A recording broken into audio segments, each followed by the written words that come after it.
Un petit garçon désigna un poulailler délabré et dit doucement, « C'est ma maison. » Tout le monde rit, pensant qu'il faisait semblant. Mais un jour, un millionnaire arriva discrètement, ouvrit la porte grinçante de ce poulailler abandonné et découvrit une vérité si choquante qu'elle ébranla tout le système judiciaire. Cet enfant n'avait besoin de la pitié de personne, il avait seulement besoin de quelqu'un d'assez courageux pour croire en lui. Si un endroit avec un toit, des murs de briques et des fenêtres s'appelle une maison, alors pour James Whitman, tout juste 10 ans, la maison n'était rien d'autre qu'un poulailler. Autrefois destiné à abriter des poulets de chair, il avait été grossièrement rafistolé avec des planches de bois pourries. Le toit fuyait, le sol était glacial, il n'y avait ni fenêtre ni prise électrique. Personne ne l'appelait « fils ». Pour tous les autres, ce n'était qu'un coin abandonné derrière un jardin. Mais pour James, c'était le seul endroit où il pouvait dormir sans être blessé. Pas une maison, juste un abri. Le crépuscule était tombé, et une bruine froide brouillait l'encadrement de la fenêtre d'une maison en bois délabrée de la banlieue. Dans la cuisine enfumée, imprégnée d'une odeur de bière éventée, de cigarettes et de nourriture avariée, James se tenait tremblant près de la table, ses petites mains agrippant le bord de sa chemise. Soudain, un grand fracas rompit le silence. La chope de bière glissa des mains de James et s'écrasa sur le carrelage. De la mousse se répandit en une traînée trouble sous ses pieds. Un rugissement sauvage éclata. « Mais qu'est-ce que tu viens de faire ? Tu as la moindre idée du prix de cette bière, espèce de bon à rien. » Roy Geller, un homme bedonnant, aux bras tatoués et aux yeux injectés de sang, chargea.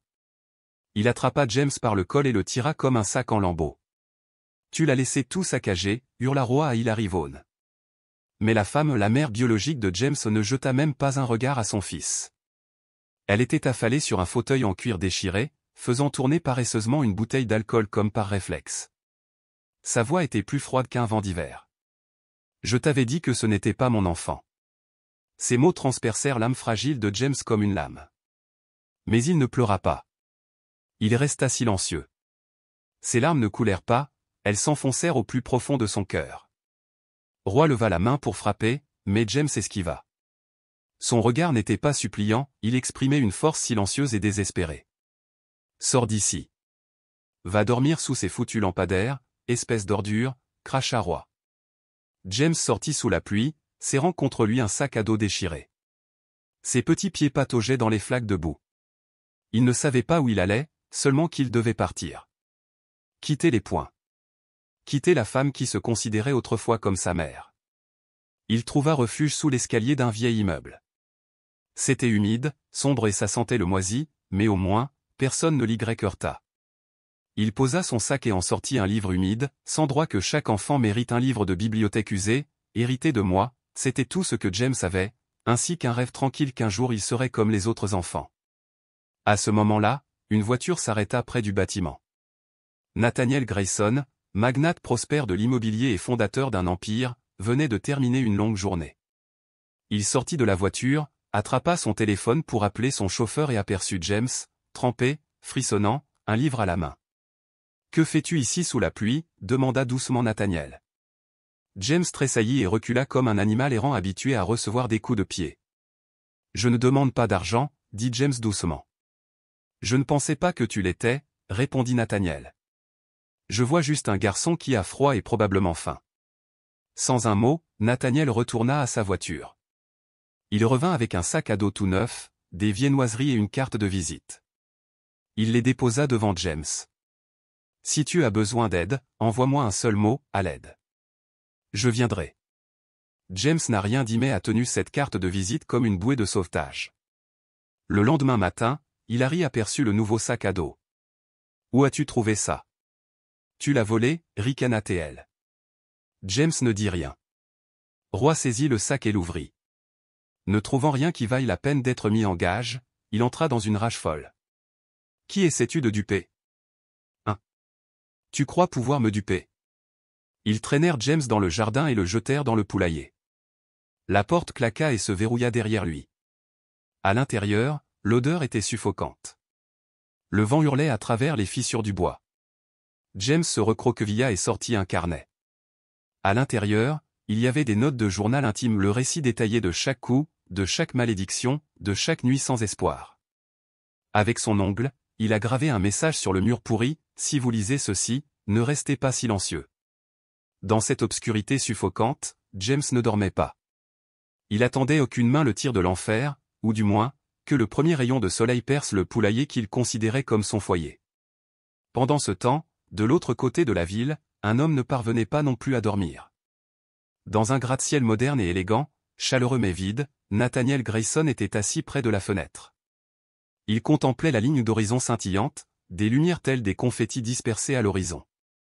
Mais aucune ne parvenait à apaiser le vide qui l'envahissait. Il pensa à ce garçon, James. Les cheveux mouillés, la chemise déchirée, les yeux baissés mais pas brisés.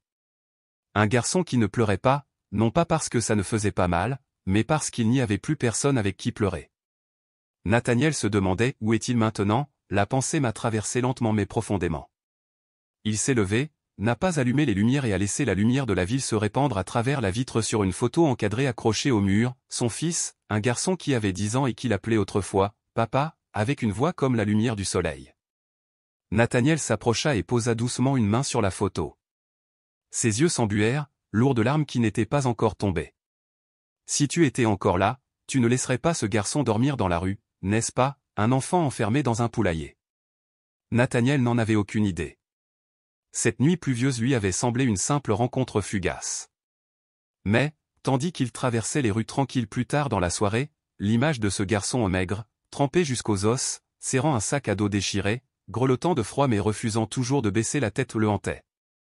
Jacques.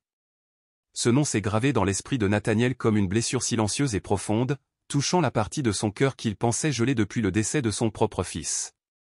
De retour dans son luxueux appartement vide, Nathaniel n'alluma pas immédiatement les lumières. Il resta un long moment dans le noir, à regarder les lueurs de la ville se refléter sur une photo accrochée au mur, celle de son fils, les yeux brillants et le sourire radieux.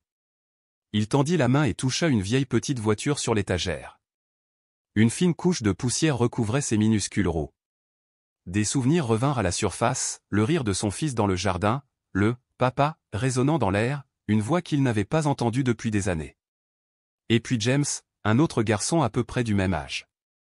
Mais pas de jardin, pas de rire, pas de petite voiture. Que des bleus et le silence.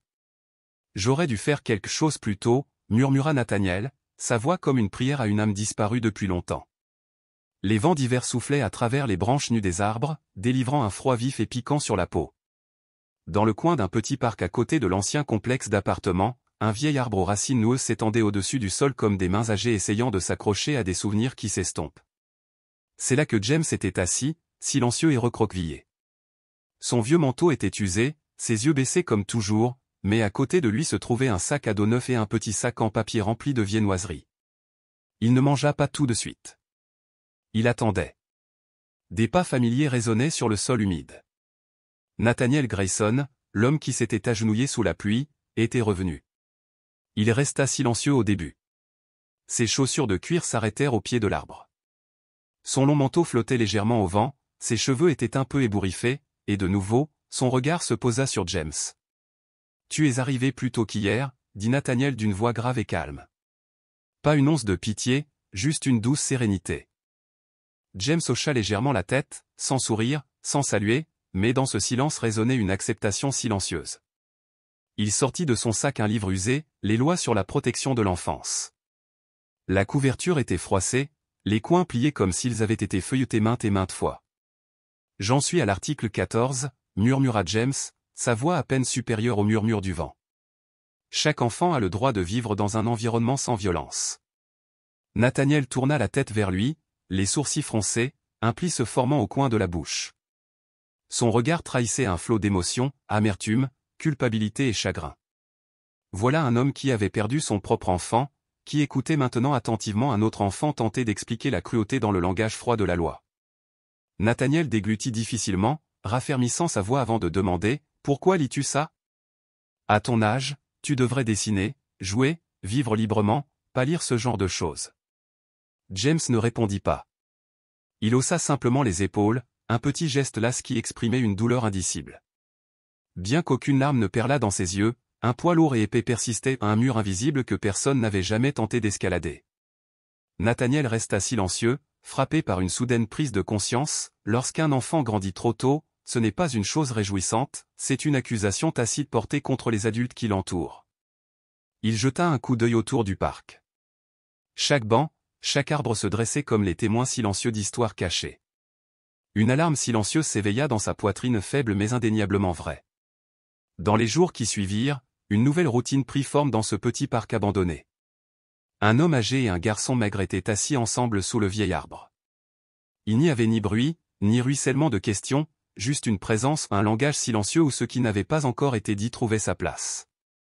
Lentement, James commença à s'ouvrir, racontant des histoires de récupération de déchets recyclables, de dîners qui n'étaient guère plus que des croûtes de pain sec, et de se faufiler dans la bibliothèque pour étudier sous la faible lumière du couloir. Tout ce que je désire, confia un jour James à Nathaniel lorsqu'il lui demanda quel était son souhait le plus cher, c'est un lit avec une lumière chaleureuse au-dessus. Nathaniel ne répondit pas immédiatement, mais ses mains se crispèrent sur ses genoux.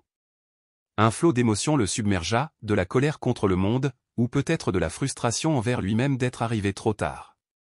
Par un après-midi frisquet, le vent soufflant à travers les branches nues, James creusa soigneusement un petit trou sous l'arbre. Ses petites mains calleuses tremblaient légèrement tandis qu'il travaillait. Nathaniel s'agenouilla près de lui et demanda doucement, « Que fais-tu » James ne répondit pas tout de suite. Puis, de sa poche, il sortit une petite boîte en bois usé, la plaça délicatement dans le trou et la recouvrit de feuilles sèches. « Si un jour tu ne me vois plus ici, regarde sous cet arbre, » murmura James, les yeux rivés au sol. Nathaniel retint son souffle, la peur diffuse qui l'habitait s'aiguisant en quelque chose de réel, une aiguille qui lui transperçait la peau. « Qu'est-ce qu'il y a là-dedans » demanda-t-il. « Une preuve, » dit James doucement, « un journal, et quelque chose pour prouver que je n'inventais rien. » Nathaniel s'agenouilla lentement et posa une main sur l'épaule de James. Pour la première fois, son regard exprimait une certaine fermeté, la détermination. « Tu n'auras pas besoin d'utiliser cette boîte, » promit Nathaniel.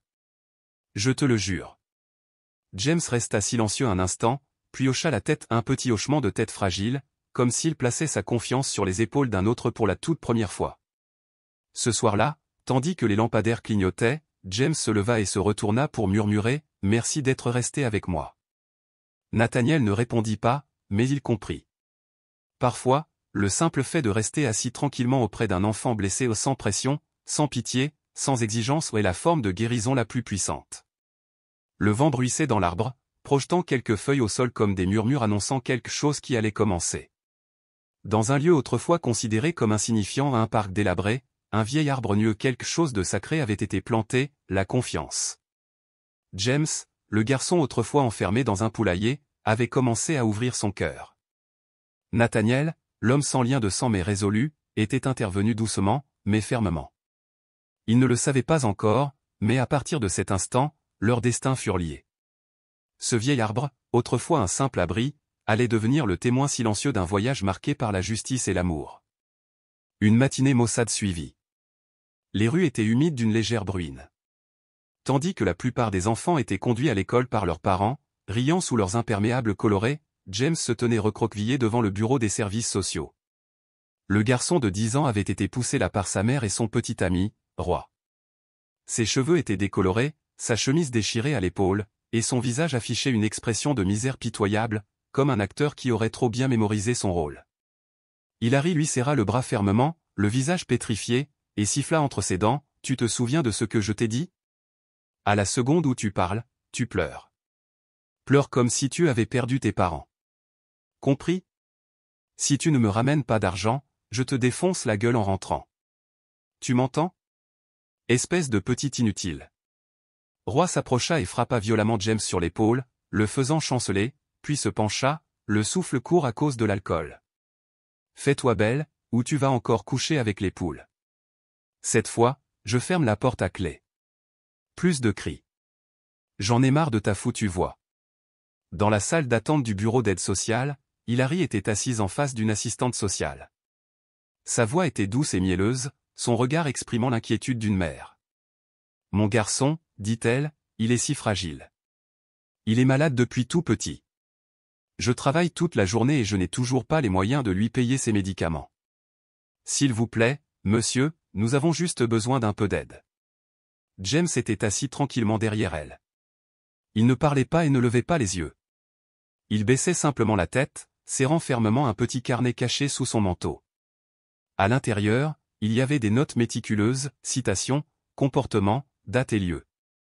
Tel un petit détective, James construisait tranquillement un dossier pour le procès de sa propre vie. Une jeune assistante sociale, visiblement perturbée, remarqua un bleu sous la manche de James. Elle se pencha doucement et demanda « Es-tu tombé ?» James serra les lèvres. Il garda le silence, non pas parce qu'il ne savait pas quoi dire, mais parce qu'il avait appris que parler ne faisait qu'accroître la douleur. Hilary intervint aussitôt avec un rire sec. « Oh, il est vraiment difficile à gérer. Il a grimpé à un arbre et est tombé. Les garçons, vous savez, toujours dans le pétrin. » Mais les yeux de James disaient une toute autre histoire. Un rapide regard triste, creux et presque engourdi suffisait à couper le souffle de l'assistante sociale. Elle se redressa, griffonnant des notes supplémentaires dans le dossier, un malaise grandissant la serrant la poitrine. Après la réunion, 2 jeunes agents sociaux prirent la parole dans le couloir. « Il y a quelque chose qui cloche, » dit l'un. « Ce garçon, ce n'est pas seulement la pauvreté. Il a l'air exploité. » L'autre acquiesça d'un hochement de tête. « J'ai ressenti ça aussi. Mais il n'y a aucune preuve. Ils jouent bien leur rôle. On devrait peut-être intensifier les choses. » Au même moment, à quelques pâtés de maison de là, un homme en manteau sombre se tenait devant la bibliothèque publique. Nathaniel Grayson parlait avec Mathilda, la bibliothécaire âgée. « Ce garçon, James, vient-il toujours ici chaque semaine ?» demanda Nathaniel d'une voix lente et lourde. « Oui, » répondit-elle, « mais ces derniers temps, il a changé. Il n'est plus comme les autres enfants. Il lit des livres de droit, des ouvrages sur la protection de l'enfance, et prend des tonnes de notes. Avant, je le trouvais simplement intelligent. Maintenant, je crois qu'il appelle à l'aide. » Nathaniel hocha la tête en silence. Depuis cette nuit pluvieuse où ils s'étaient rencontrés, il avait discrètement commencé à rassembler toutes les informations possibles sur James non par simple curiosité, mais par un besoin profond et instinctif, sauver cet enfant avant qu'il ne soit trop tard. De retour chez lui, Roy força James à le suivre pour ramasser les matières recyclables. James traînait un lourd sac sur ses épaules, les jambes écorchées et les épaules meurtries. Hilary marchait devant, scrutant les poubelles à la recherche de tout ce qui pouvait être récupéré. « Bouge-toi » lança-t-elle. « On dirait toujours que tu as un problème mental. Tu veux dîner ou pas ?» Roy trouva une canette de bière vide et la lança à la tête de James. « Tu vois ça ? D'autres enfants sont à l'école. Tu es inutile, un déchet. Tu aurais dû mourir à la naissance. Tu aurais pu économiser de la nourriture. » Les gens passaient. Certains jetaient un coup d'œil, mais personne ne s'arrêtait. Ils passèrent devant lui comme le vent. James, tout juste 10 ans et frêle, traînait un sac plus lourd que lui, n'étant plus qu'une simple ombre perdue dans la foule indifférente. Alors que le jour déclinait, la brise du soir balayait les rues, apportant les odeurs familières de la cuisine de rue. Pourtant, l'estomac de James restait vide. Il regarda passer un groupe d'étudiants dans leurs uniformes blancs impeccables, tels des fantômes venus d'un monde dont il rêvait mais qu'il n'avait jamais touché. Déterminé à découvrir la vérité, James commença à rassembler des preuves. Il dissimula des appareils d'enregistrement dans des livres reliés de la bibliothèque. À l'aide d'un vieux téléphone trouvé dans une casse, il le chargea petit à petit, enregistrant les cris, les menaces de Roy, les insultes d'Hilary et même ses propres sanglots étouffés. Chaque soir, il retournait à la bibliothèque. Mathilda, qui avait autrefois pensé que James n'était qu'un enfant passionné de lecture, commença à remarquer un regard dur dans ses yeux, un regard froid et las qu'aucun enfant de 10 ans ne devrait avoir, et qui ne suppliait jamais. James faisait de longs détours, contournant les pâtés de maison pour éviter les soupçons de Roy. Il n'avait pas le droit d'aller à la bibliothèque ni d'emporter quoi que ce soit à la maison. Mais ce jour-là, il prit un risque pour un rêve qui avait besoin d'un endroit où se cacher. Un soir, James tendit discrètement un livre à Mathilda, une histoire des droits de l'enfant, dit peu de mots, le lui déposant délicatement dans les mains et murmurant « Garde ça précieusement. Il y a quelque chose d'important à l'intérieur pour quelqu'un en qui tu as confiance. » À l'intérieur du livre se trouvait une clé USB et un journal intime, La Vérité. Cette nuit-là, dans le poulailler humide, James écrivit à nouveau dans son carnet « Aujourd'hui, Roy m'a frappé avec une bouteille de bière. Maman a regardé. J'ai placé un magnétophone sous la table. Mathilda en a un exemplaire. S'il m'arrive quelque chose, ils le sauront point, et elle retourna au mur de bois pourri et grava les mots qu'il avait écrits autrefois, si vous trouvez cela, ne restez pas silencieux. Ce petit garçon frêle se battait comme un guerrier, non pas avec les poings, mais avec les mots, les preuves et la vérité. En apparence, Roy et Hilary jouaient le rôle de pauvres en difficulté, mais ils ignoraient que le scénario se détériorait. L'enfant qu'ils pensaient le plus facile à contrôler démontait leurs mensonges. Ailleurs, sous le vieil arbre où deux âmes se rencontraient souvent la nuit, Nathaniel continuait d'attendre. Certains soirs, il apportait un nouveau livre, d'autres fois, il restait assis en silence, le regard perdu dans le noir comme s'il écoutait quelque chose de lointain. Les jours passèrent, mais James ne revint pas. Nathaniel s'attarda longtemps après que le ciel eut pris une teinte grise ardoise, déposant sur le banc un livre familier, celui que James aimait tant, sur les droits de l'enfant. C'était une promesse silencieuse. Bien qu'il n'en connaisse pas les détails, Nathaniel sentait que quelque chose clochait terriblement. Peut-être le masque était-il sur le point de se fissurer, et la vérité serait-elle enfin appelée par son nom. Ce que James ne réalisait pas encore, c'est que les adultes commençaient à s'agenouiller, non pas par pitié, mais pour enfin écouter. Cette nuit-là, un vent froid perça les murs de bois du poulailler. James resta recroquevillé dans le noir, les yeux grands ouverts. Il ne pleurait plus, ses larmes avaient tari depuis longtemps. Une tempête grondait en lui, non pas de peur, mais de volonté. La lettre cachée dans le livre qu'il avait donné à Mathilda n'avait pas encore reçu de réponse. James ne savait pas si cette fois les adultes le croiraient, mais il continua d'enregistrer, d'écrire et, surtout, d'attendre. Le lendemain matin, le ciel était couvert. James fut tiré de son sommeil de bonne heure, enfilé précipitamment une vieille chemise mal ajustée et poussé sur la banquette arrière d'une voiture. « Comporte-toi correctement », siffla Hilary entre ses dents serrées. C'est un camp d'été organisé par l'église, repas et cours. Mais si tu dis un mot de travers, tu sais ce qui arrive. James ne demanda pas pourquoi sa mère voulait soudain qu'il vienne. Il n'attendait pas grand-chose de ce voyage. Mais au fond, il nourrissait un mince espoir, que peut-être, quelque part, quelqu'un l'écouterait sans qu'il ait besoin de le supplier. Que cette fois-ci, ce serait peut-être différent. Le camp d'été, organisé par une église locale, était niché à l'écart de la ville, caché derrière une étendue d'arbres verts où les cigales et les oiseaux se mêlaient au rire des enfants. Des tentes en toile bordaient le champ ensoleillé, empli de joie. Mais lorsque James sortit de la voiture, il resta immobile. À 10 ans, il ressemblait à une ombre parmi les couleurs vives. Il ne courait pas et ne souriait pas. Au lieu de cela, il reculait vers un banc en bois sous un arbre, observant tout d'un œil méfiant. Le pasteur Harold Green, le directeur du camp, s'approcha lentement à un homme d'une cinquantaine d'années aux cheveux grisonnants, mais au sourire aussi chaleureux que le soleil matinal. Il ne parla pas immédiatement, s'assit simplement à côté de James en silence. « Comment t'appelles-tu » demanda-t-il doucement au bout de quelques minutes. James, la voix du garçon était à peine audible, rauque, comme si tous ses sons intérieurs avaient été enfermés depuis longtemps. « Savez-vous lire » demanda le pasteur Harold. James hocha la tête. « Plus tard, quand tout le monde sera réuni, aimerais-tu lire quelque chose qui te plaît » James resta figé un instant. Il ne s'était jamais présenté devant un groupe et on ne lui avait jamais demandé ce qu'il aimait. Ce soir-là, à la lueur des lanternes de feu de camp, les enfants faisaient la queue pour partager leurs rêves et leurs anecdotes amusantes. James monta sur la petite estrade, les jambes légèrement tremblantes. Le pasteur Harold lui adressa un léger signe de tête encourageant. James tenait une feuille de papier tremblante, mais il leva les yeux et prit la parole. « Je n'ai pas de grands rêves.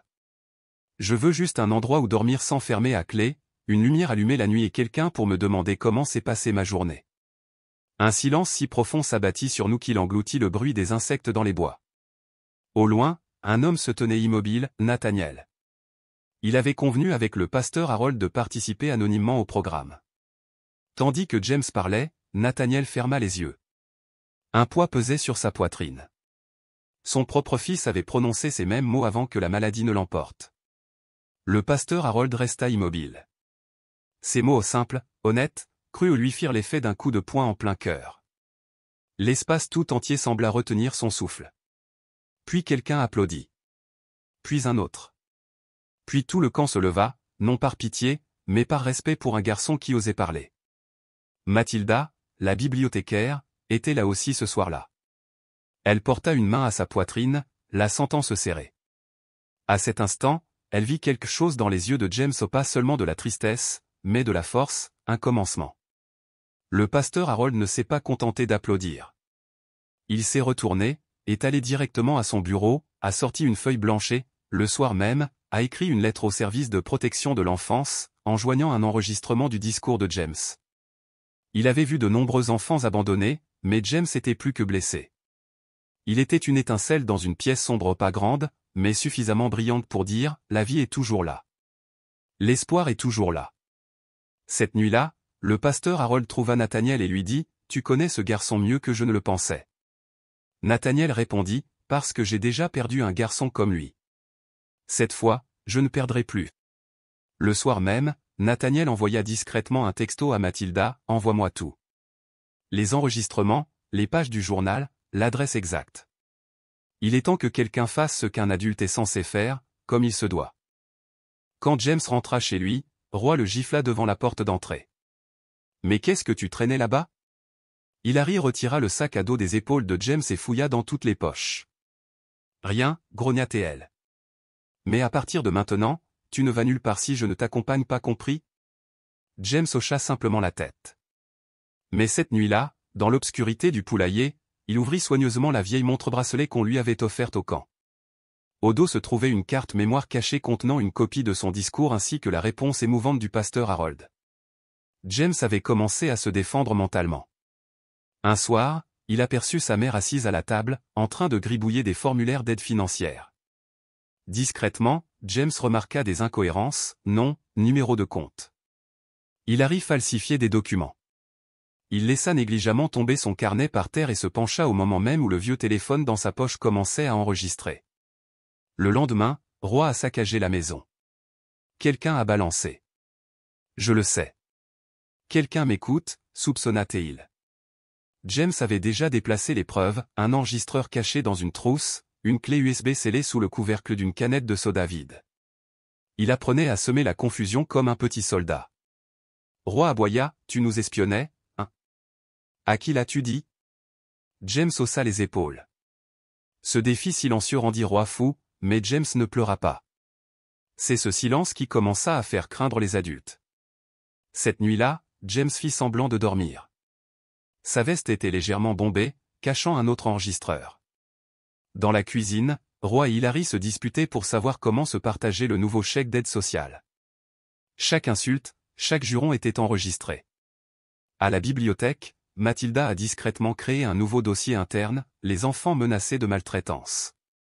Elle a photographié les entrées du journal de James, téléchargé le contenu de la clé USB et l'a envoyé à une adresse email cryptée appartenant à Nathaniel Grayson, qui se rendait désormais à la bibliothèque tous les soirs pour prendre des nouvelles de James.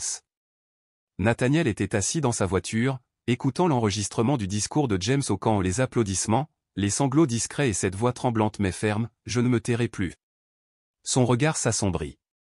Il serra plus fort le volant. Un éclair illumina le ciel par-delà le pare-brise. Il était temps de ne pas agir comme un millionnaire, mais comme la seule personne en laquelle James avait encore de l'espoir. De retour au poulailler, James a gravé une autre ligne dans le bois en décomposition, ils peuvent verrouiller la porte, mais ils ne peuvent pas verrouiller ma volonté. Et la performance des adultes s'effondrait et l'histoire de James ne faisait que commencer. Après le camp d'été, James pensait enfin pouvoir respirer à nouveau. Juste quelques jours de paix.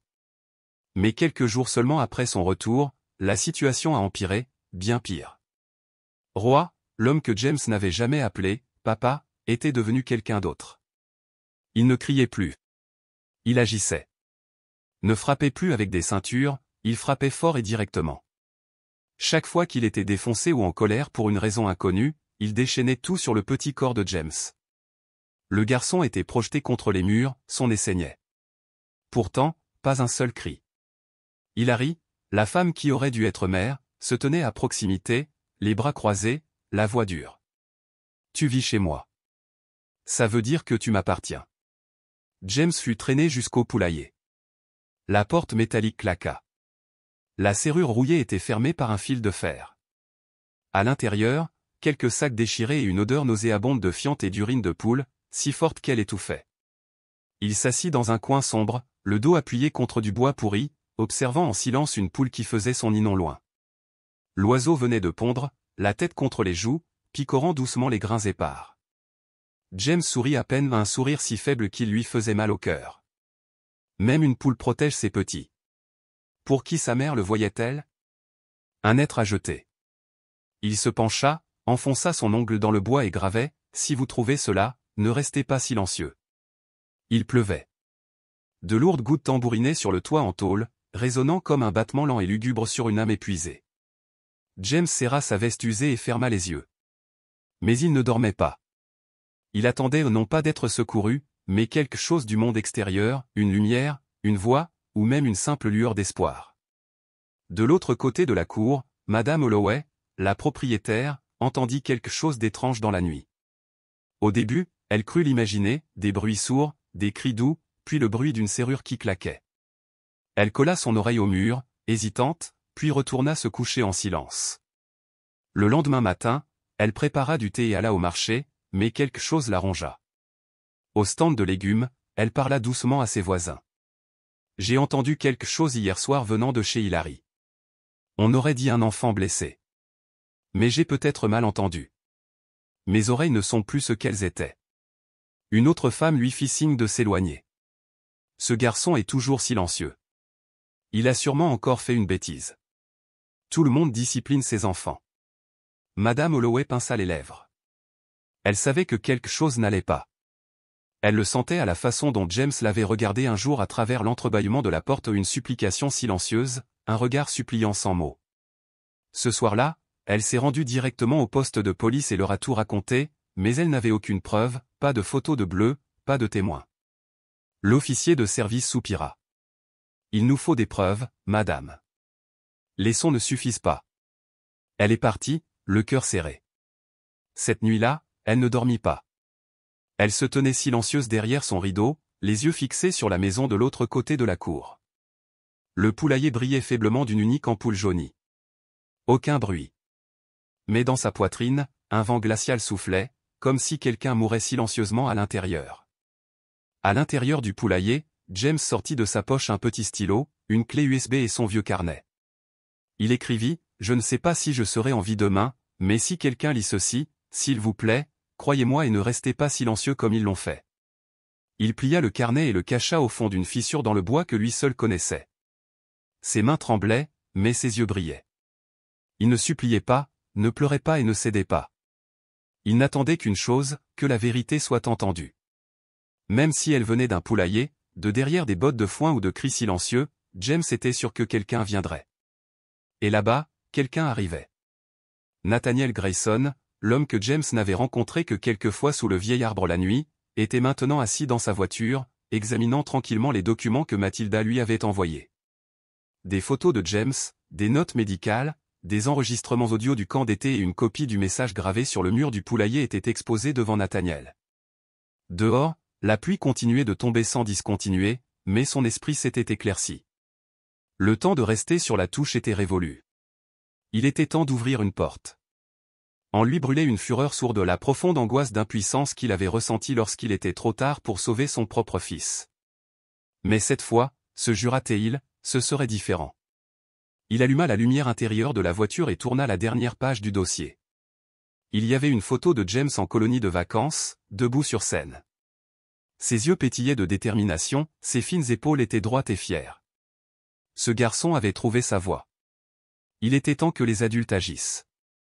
Nathaniel a pris son téléphone et a envoyé un SMS à Mathilda, « J'ai besoin de plus de fichiers, l'audio brut et l'adresse exacte de l'endroit où il habite. » Maintenant, Nathaniel se tourne vers toi, toi qui écoutes cette histoire. Peut-être l'entends-tu dans ta voiture, pendant ta pause déjeuner ou au lit. Où que tu sois, pose-toi la question, as-tu déjà connu un enfant comme James? Ne reste pas silencieux. Laisse un commentaire. Exprime-toi. Car peut-être que ce que tu dis pourrait ouvrir une porte à quelqu'un d'autre.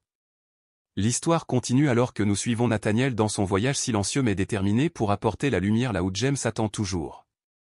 Avant l'aube, une voiture de patrouille de la police municipale s'arrêta discrètement devant une maison délabrée au bout d'une ruelle étroite. À l'intérieur, l'inspecteur Charles Morton et deux policiers fixèrent la porte d'entrée défoncée à l'endroit même que Nathaniel avait identifié comme celui où James était détenu. À l'intérieur de la maison, Roy était défoncé et faisait les 100 pas, un couteau à la main. James était attaché à une chaise par des fils électriques, un tissu moisi enfoncé dans sa bouche. Son corps frêle tremblait, des ecchymoses parsemaient sa silhouette frêle. Son visage tuméfié et ses lèvres ensanglantées trahissaient la souffrance, mais ses yeux sombres et enfoncés ne trahissaient plus la peur. Ils étaient engourdis, comme si la douleur avait depuis longtemps dépassé ses limites. Roy grogna en s'approchant. « Tu crois pouvoir m'enregistrer?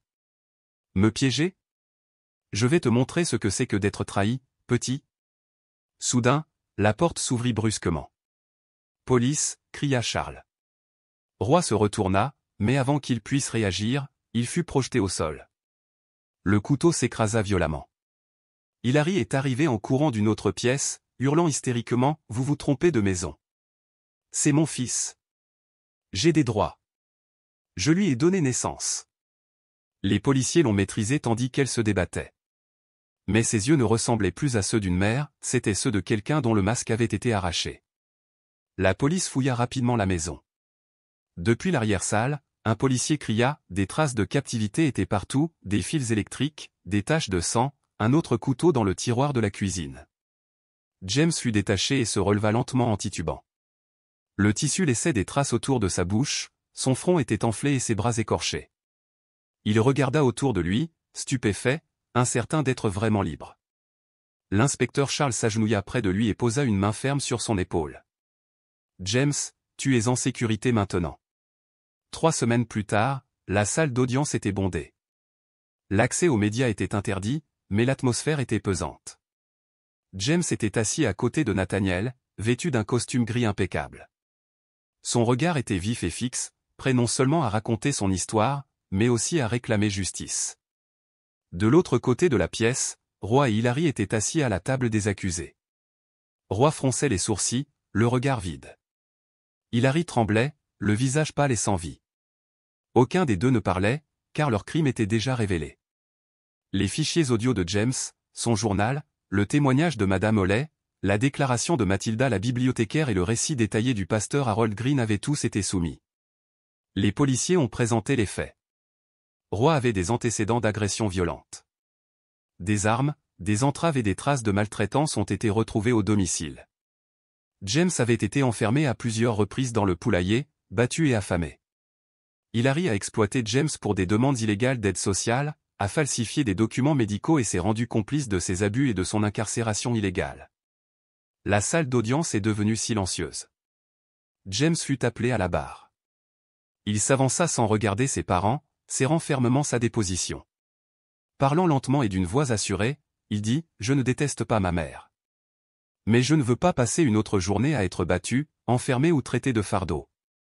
Je n'ai pas besoin de grand-chose. Je veux juste vivre comme un enfant normal. » Il marqua une pause, les yeux brillants, mais aucune larme ne coula. « Je veux juste vivre sans souffrir. » Il a poursuivi, « J'ai écrit quelque chose dans le poulailler où j'étais enfermé. Si vous trouvez ceci, ne restez pas silencieux. Aujourd'hui, je tiens à vous remercier de ne pas être resté silencieux. » Les témoins se sont présentés un à un. Madame Holey, autrefois hésitante, pleurait maintenant en décrivant les bruits qu'elle avait entendus à travers les murs. Mathilda serrait le livre dans lequel James avait caché la clé USB, la voix brisée, personne n'a remarqué le garçon qui venait à la bibliothèque tous les soirs, mais moi, si. Ce regard, il ne demandait rien. Il attendait, tout simplement. Le pasteur Harold a relaté le discours de James au camp d'été. Pendant la diffusion de l'enregistrement, toute la salle d'audience a retenu son souffle. Finalement, Nathaniel se leva. Il portait un costume bleu foncé, élégant mais simple. Il tenait un épais dossier contenant des documents patrimoniaux, des relevés fiscaux vérifiés, des évaluations psychologiques prouvant un environnement de vie sain et des confirmations d'inscription de James à des programmes de thérapie post-traumatique dirigés par des spécialistes de renom. « Votre honneur » commença-t-il d'une voix grave, calme et résolue. « Je n'ai pas donné la vie à James, mais je suis prêt à être son père. Je ne peux pas remplacer les années qu'il a perdues, mais je promets de l'aider à reconstruire la suite. » Il jeta un coup d'œil à James, les yeux embués mais déterminés. « Je suis actuellement PDG de Grayson & Partners, une société d'investissement financière internationale dont le siège est à New York. Ma fortune est estimée à 340 millions de dollars. J'ai créé le fonds fiduciaire James Whitman pour garantir son droit à l'éducation et à la protection tout au long de sa vie, quelle que soit ma situation future. Nathaniel a poursuivi, j'ai soumis tous les documents concernant les conditions de vie, les équipes de soutien et les spécialistes en santé mentale. Je crois que lorsque le tribunal décide de la tutelle, il ne doit pas seulement tenir compte du sang, mais aussi du cœur. Et mon cœur a choisi James dès que je l'ai vu blotti sous l'escalier sous la pluie. James leva vers lui un regard plein de confiance. Pour la première fois depuis le procès, il sourit. Le juge hocha la tête, sa voix résonnant, après avoir examiné les preuves, les déclarations des témoins et les conditions de vie, le tribunal accorde par la présente la tutelle légale complète à Monsieur Nathaniel Grayson. La salle expira collectivement. Nathaniel se tourna vers James. Il ne parla pas, mais ouvrit simplement les bras. James resta immobile une seconde, puis se précipita vers eux. Ses petites épaules tremblaient tandis que sa tête reposait sur la poitrine de Nathaniel. Pour la première fois de sa vie, il ressentait une paix inconditionnelle. Il leva les yeux, les larmes aux yeux. Mais ce n'étaient pas des larmes de douleur, mais des larmes d'appartenance. Puis, il murmura doucement, mais suffisamment pour émouvoir tout le monde, « Papa, on a une maison maintenant. » Nathaniel hocha la tête, resserrant ses bras comme pour rattraper toutes les années perdues. Roy a été condamné à 25 ans de prison pour maltraitance d'enfants, usage d'armes mortelles, séquestration et fraude à l'aide sociale. Hilary a été condamné à 18 ans de prison pour complicité, fraude et mise en danger d'enfants. Alors qu'on l'escortait dehors, Roy hurla, « Espèce de sale gosse ingrat. Je t'ai élevé toutes ces années. » Hilary ne dit rien. Elle baissa simplement la tête, évitant le regard de James, un regard qui n'était plus empreint de haine, mais de libération. Les portes du tribunal se sont fermées. Un chapitre s'est terminé, un autre a commencé avec 2 mots discrets mais puissants, liberté et famille. Dehors, James se tenait tranquillement dans le couloir, les jambes tremblantes, mais sans peur dans le regard. Plus de cordes, plus de cris de Roy, plus d'escaliers froids et vides laissés par une mère qu'il avait un jour laissé dormir dans un poulailler. Nathaniel s'approcha, mit un genou à terre devant lui et dit d'une voix basse, pleine d'émotion, « Tu as été formidable. À partir d'aujourd'hui, tu n'es plus seul. » James le regarda, les yeux rouges mais secs. Ce qu'il ressentait lui était inconnu, la sécurité. « Je ne sais pas comment vivre sans avoir peur, » murmura James. Nathaniel tenait doucement sa petite main. « Alors, on apprendra ensemble. Un pas à la fois. Toi et moi. » James hocha la tête. Il ne sourit pas, mais quelque chose changea intérieurement, un léger battement de cœur dans un lieu autrefois plongé dans l'obscurité. Après le procès, l'histoire de James s'est répandue dans les médias du pays. L'image des mots gravés sur du bois pourri avec un ongle, « Si vous trouvez ceci, ne gardez pas le silence », a ému des millions de personnes aux larmes. Les présentateurs du journal télévisé ont condamné la mère et son compagnon pour leur cruauté. Pourtant, les cœurs se sont également gonflés à la vue de Nathaniel Grayson riche, autrefois brisé au déclarant devant la presse, « Je ne subviendrai pas seulement aux besoins financiers de James. Je lui donnerai l'amour qu'il aurait dû recevoir dès le début.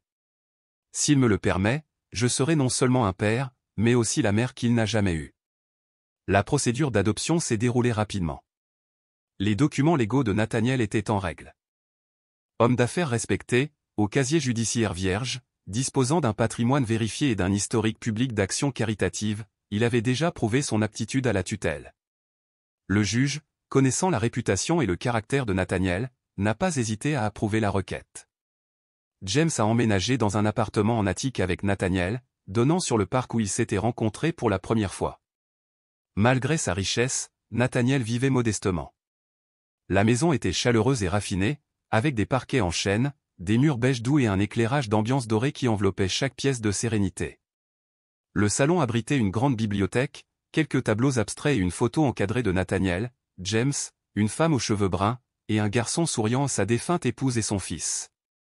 Lors de sa première nuit là-bas, James fixa longuement la photo. Il ne posa aucune question.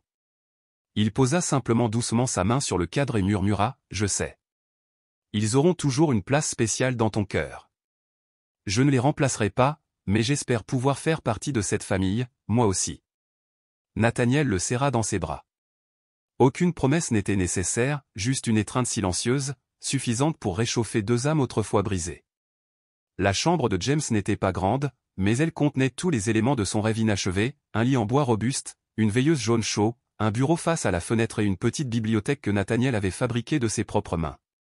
Les murs étaient peints en bleu pâle, le choix de James lorsqu'on lui avait demandé pour la première fois à quoi il voulait que sa chambre ressemble. La nuit, plus de réveils en sursaut, plus besoin de cacher les clés USB, plus de portes qui claquent ni de voix qui grincent des dents. Seul le léger cliquetis d'une lampe et la douce voix de Nathaniel avant de fermer la porte. « Bonne nuit, mon fils. » Dans sa nouvelle école, James croisa Tommy Rick, un garçon qu'il avait autrefois taquiné à cause de ses vêtements déchirés et de ses chaussures usées.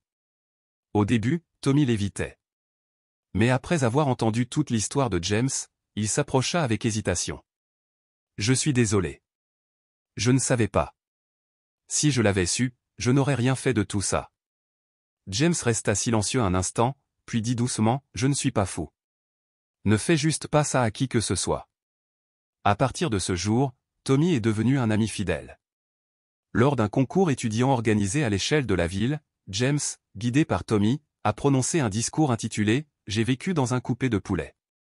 Le public et le jury ont été visiblement émus, non seulement par son histoire, mais aussi par son discours. Ni amertume, ni colère, seulement une renaissance. Dans la bibliothèque même où James avait autrefois caché son journal, une petite cérémonie fut organisée en hommage aux étudiants qui avaient surmonté l'adversité. James fut invité à prendre la parole. Debout devant le micro, il prit une grande inspiration et regarda le public. « Avant, je vivais dans un coupé à poules. Maintenant, j'ai de la lumière, un lit et quelqu'un qui m'appelle mon fils. Je ne raconte pas ça pour attirer la pitié. Je le dis parce que peut-être, quelque part, un autre enfant est en train de griffonner quelque chose sur un mur que personne ne voit.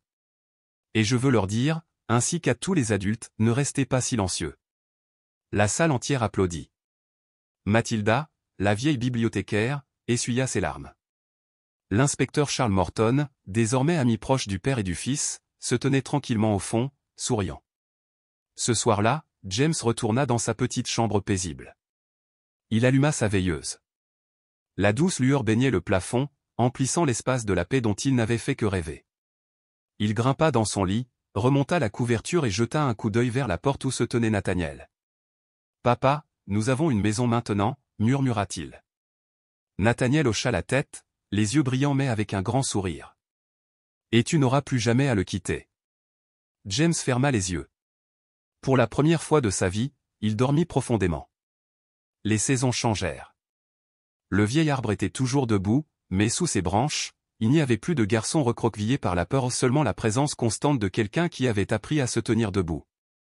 15 ans plus tard, la lumière du matin éclairait les rangées de bâtiments en briques rouges abritant l'unité de protection de l'enfance de la ville. Une voiture de police s'arrêta au bord du trottoir. La portière s'ouvrit et un homme grand, vêtu d'un long manteau, en sortit, le pas assuré et les épaules carrées. La plaque signalétique sur sa poitrine indiquait « Détective James Whitman, unité de protection de l'enfance ». Avec un regard à la fois vif et doux, James était devenu un symbole vivant de résilience. À ses côtés marchait son partenaire le plus proche, Tommy Rick, le garçon qu'il avait autrefois taquiné à l'école, désormais son allié le plus fidèle dans chaque enquête. Ce matin-là, ils se sont rendus dans un refuge pour enfants local. Un appel avait été reçu concernant un enfant soupçonné de maltraitance. James ne s'est pas contenté de faire son travail. Il l'a vécu, avec son cœur avant tout. Dans une petite pièce, une fillette de 10 ans était assise, tremblante, dans un coin. Des bleus marquaient son poignet. Ses yeux, perdus et écarquillés, ressemblaient à ceux de James, des années auparavant. James s'assit en silence et lui tendit la main. « Je suis James, » dit-il doucement. « Je suis là pour t'écouter. Tu n'as rien à dire si tu n'es pas prêt. Sache juste que tu n'es pas seul. » La fille le regarda, les lèvres serrées, puis hocha lentement la tête. James s'agenouilla près d'elle et sortit un carnet vierge de la poche de son manteau. « Si tu veux, tu peux l'écrire. Tu n'as plus besoin de te retenir. » Elle a pris le stylo. Sa main tremblait encore, mais les premiers mots commencèrent à surgir, fragiles mais résolus. Derrière elle, Tommy se tenait silencieux, profondément ému par l'instant. Il s'était autrefois demandé pourquoi James avait choisi ce chemin difficile, mais il comprenait maintenant. James n'était pas qu'un simple détective, il était une lueur d'espoir, un commencement pour ceux qui étaient perdus dans les ténèbres. Ce jour-là, après avoir terminé leur rapport, James et Tommy ne retournèrent pas au commissariat. James prit plutôt un virage familier dans une vieille rue, en direction du parc où ses souvenirs persistaient. C'était l'endroit où il s'était autrefois réfugié de la pluie et avait secrètement enterré une petite boîte sous les racines d'un arbre centenaire. En fin d'après-midi, une douce brise soufflait dans les feuilles au-dessus de nos têtes. James s'avança sous les branches étalées, déposant soigneusement un modeste bouquet de fleurs sauvages à côté d'une photo son premier jour à l'unité au pied des racines. Puis il s'installa sur un banc à proximité, son regard scrutant les teintes ambrées du ciel. « Tu m'as dit un jour, si tu ne me revois plus, regarde sous cet arbre. Eh bien, tu n'as plus besoin de chercher. Je suis là. Je suis vivant, et maintenant je suis parmi les autres enfants, tout comme tu étais parmi moi. » Derrière lui, Nathaniel arriva discrètement et, sans un mot, posa une main réconfortante sur l'épaule de James. Ensemble, ils restèrent assis en silence, partageant le poids de deux vies, un souvenir et un instant présent. Lors d'une interview télévisée, un animateur a demandé à James pourquoi il avait choisi de devenir agent de protection de l'enfance plutôt que de suivre les traces aisées de son père adoptif. James a marqué une pause, pensif, puis a regardé droit dans la caméra et a parlé avec son cœur, parce que je sais ce que l'on ressent lorsqu'on est pris au piège dans l'obscurité.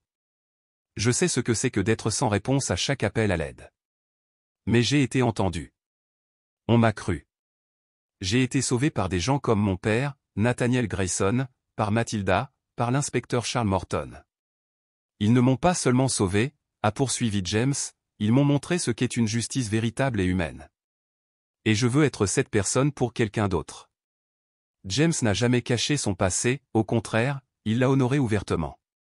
Lors d'une conférence universitaire, il a ouvert son ordinateur portable et projeté une vieille image obsédante sur l'écran à un mur en bois marqué de mots gravés avec un ongle, « Si vous trouvez ceci, ne restez pas silencieux. » Se tournant vers les étudiants, il a déclaré, « Vous serez peut-être les premiers à entendre un appel à l'aide. Vous ne sauverez peut-être pas le monde entier, mais si chacun de nous sauvait ne serait-ce qu'une seule personne, le monde serait déjà différent. » La salle a éclaté en applaudissements chaleureux. Dans un coin, Nathaniel, grisonnant de vieillesse, observait son fils avec une fierté silencieuse. À côté de lui, Charles Morton se pencha et murmura, « Ce garçon est devenu la lumière qu'il recherchait autrefois. » Après la conférence, James descendit de scène et serra la main des jeunes participants. Un garçon en larmes s'approcha de lui. « J'ai lu des articles sur toi, dit-il doucement. Moi aussi, j'ai été maltraité, et j'ai continué à vivre à cause de cette phrase que tu as gravée dans le poulailler. » James marqua une pause, puis serra fermement la main du garçon, fixant son regard. « Tu n'as plus besoin de te taire. Maintenant, tu peux aussi aider d'autres enfants à trouver leur voie. Reste à leur côté. Ne détourne pas le regard. » Sur l'insigne de James, sous son nom, une petite inscription avait été gravée à sa demande, « Celui qui entend le silence. » Sa vie n'était pas seulement un miracle, elle était la preuve vivante que même dans les endroits les plus sombres, la lumière peut surgir quand on choisit d'écouter. Par une fraîche matinée d'automne, la ville s'éveillait sous un doux soleil qui projetait des reflets dorés sur les toits de briques rouges et les arbres dénudés. De l'autre côté d'une rue calme, l'horloge murale du bureau de la protection de l'enfance sonnait 7 heures. L'inspecteur principal James Whitman était assis dans la salle de réunion, son bureau encombré de dossiers non ouverts.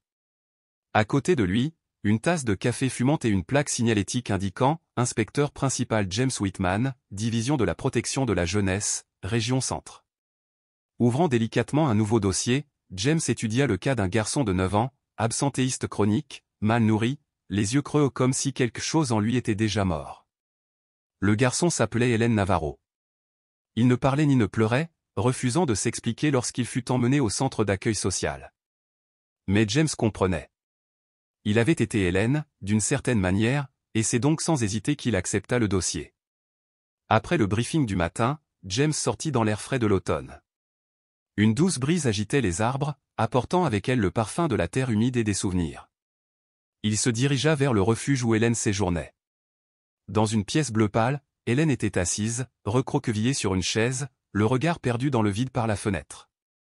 James s'assit à côté de lui, prenant soin de ne pas lui faire face directement ni de forcer le regard. « Salut, Hélène, dit-il doucement. Je m'appelle James. Une fois, j'ai passé des mois sans parler à personne. Mais la première personne qui s'est assise à côté de moi sans rien demander m'a aidé à survivre. Alors si tu ne veux rien dire aujourd'hui, pas de problème. On peut rester assis ici. Hélène cligna des yeux, surprise. Une seconde passa. Puis une autre. Lentement, son regard s'adoucit légèrement. Ce n'était pas encore de la confiance ni de l'acceptation, mais c'était un début, un fil fragile vers la guérison. James commença à emmener Hélène se promener l'après-midi dans le parc municipal, là même où il s'était autrefois caché de la pluie. Il marchait lentement, sans but ni pression. James parlait doucement des couleurs changeantes des arbres, d'un oisillon qui avait perdu sa mère mais avait quand même appris à voler, et d'un garçon prénommé James qui avait vécu dans un poulailler et qui avait fini par trouver un foyer. Au fil des jours, Hélène a commencé à poser de petites questions. Avais-tu peur? Pourquoi ne t'es-tu pas enfui? James répondait à chacune avec honnêteté, sans édulcorer, car il pensait que les enfants n'avaient pas besoin de mensonges pour se sentir en sécurité. Ils ont besoin de vérité et de quelqu'un d'assez fort pour les guider. Un an plus tard, Hélène se tenait fièrement comme élève orateur lors de la cérémonie d'ouverture des écoles publiques de la ville. Vêtu d'une chemise blanche impeccable et d'une petite cravate, il tenait le micro à deux mains. Des centaines d'élèves, d'enseignants et de parents l'écoutaient en silence. Avant, je pensais que personne ne m'entendait. Je pensais que si je disparaissais, personne ne le remarquerait. Mais quelqu'un s'est assis à côté de moi.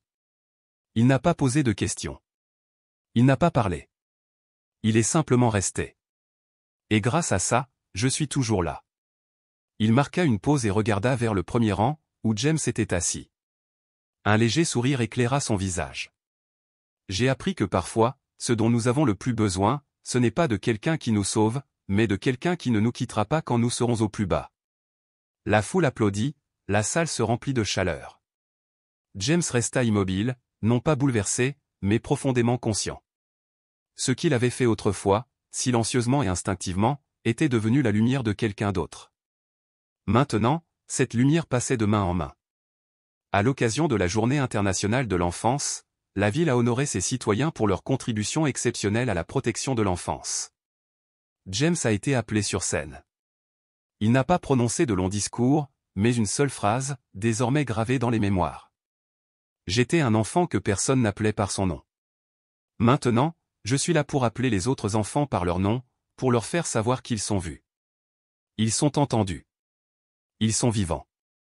Par la suite, un journaliste a approché James avec une question poignante. Si vous pouviez revenir à l'époque où vous étiez enfermé dans le poulailler, que diriez-vous à votre jeune moi?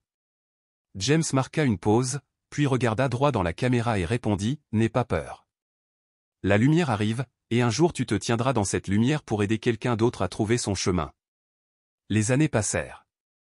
Nathaniel Grayson vieillit, ses cheveux blanchirent, sa démarche ralentit, mais ses yeux brillaient toujours d'une force tranquille.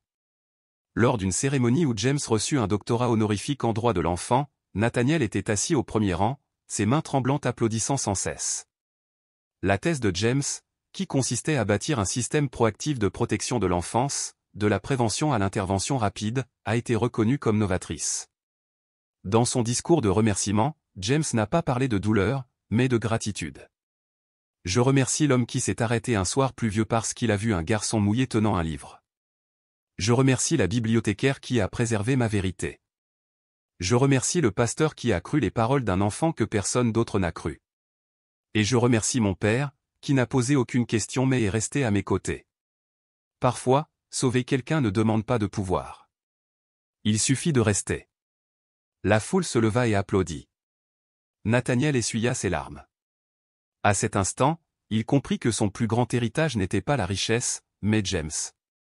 Les années passèrent et une petite statue fut érigée dans le vieux parc, sous l'arbre même où James avait autrefois trouvé refuge. Elle représentait un garçon assis au pied de l'arbre, un livre à la main, levant les yeux vers le ciel. Une phrase gravée dans la pierre au pied de la statue, « Si vous trouvez ceci, ne restez pas silencieux ». Des centaines de personnes se sont rassemblées pour l'inauguration, enfants, parents, enseignants, avocats, journalistes et policiers. Ils n'étaient pas venus pour la célébrité. Ils étaient venus pour James, pour sa présence discrète et inébranlable, comme un frère, un ami, quelqu'un qui avait été là autrefois. Un petit enfant s'est avancé et a demandé, « Qui est-ce, grand-mère » Une femme âgée nommée Mathilda, maintenant âgée de plus de 80 ans, sourit doucement et répondit, « C'est la première personne qui a écouté quand personne d'autre ne le pouvait. » L'histoire de James est devenue une lecture obligatoire dans les facultés de droit, les programmes de travail social et les centres de formation des défenseurs des droits des enfants. Une nouvelle école publique a ouvert ses portes dans le quartier le plus pauvre de la ville, l'école James Whitman pour la résilience et l'espoir. Autrefois, les enfants ne rêvaient que d'aller à l'école. Aujourd'hui, ils avaient des livres, des salles de classe et, surtout, un nom. Par une soirée tranquille, James se tenait sur le balcon du Penthouse où il avait appris à dormir sous une douce lumière. Nathaniel était décédé 3 ans plus tôt, mais sa présence était toujours présente dans les souvenirs et l'esprit. Sur le bureau en bois, à l'intérieur, une photo de Nathaniel subsistait, un souvenir impérissable que James ne remplaça jamais.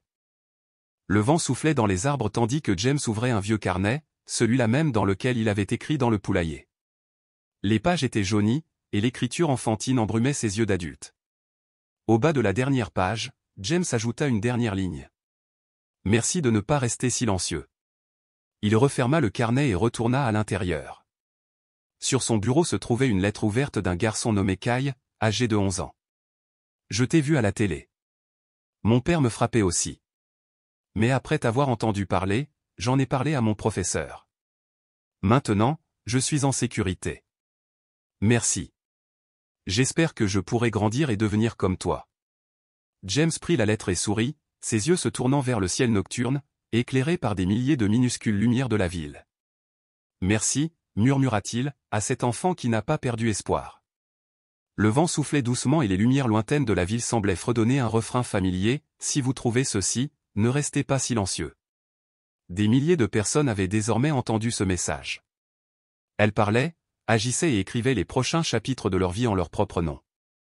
Merci, où que vous soyez dans ce vaste monde, d'avoir écouté le voyage de James, des ténèbres à la lumière. Peut-être avez-vous été blessé autrefois. Peut-être traversez-vous aujourd'hui l'incertitude. Ou peut-être avez-vous simplement pris le temps d'écouter un enfant autrefois oublié. Qui que vous soyez, merci de ne pas rester silencieux. Car ce dont James et tout enfant en souffrance a besoin, ce n'est pas de pitié, mais de quelqu'un prêt à l'écouter, de quelqu'un assez courageux pour croire et de quelqu'un prêt à agir. Si cette histoire a ému quelque chose en vous, ne la laissez pas se résumer à un simple sentiment. Soyez une petite lumière pour quelqu'un d'autre, un câlin, une question, ça va aujourd'hui, ou simplement la volonté de vous asseoir à côté de quelqu'un en silence. Parce que si vous entendez cela, ne restez pas silencieux. Et merci, non seulement d'avoir écouté une histoire, mais aussi d'avoir fait avancer un morceau d'humanité.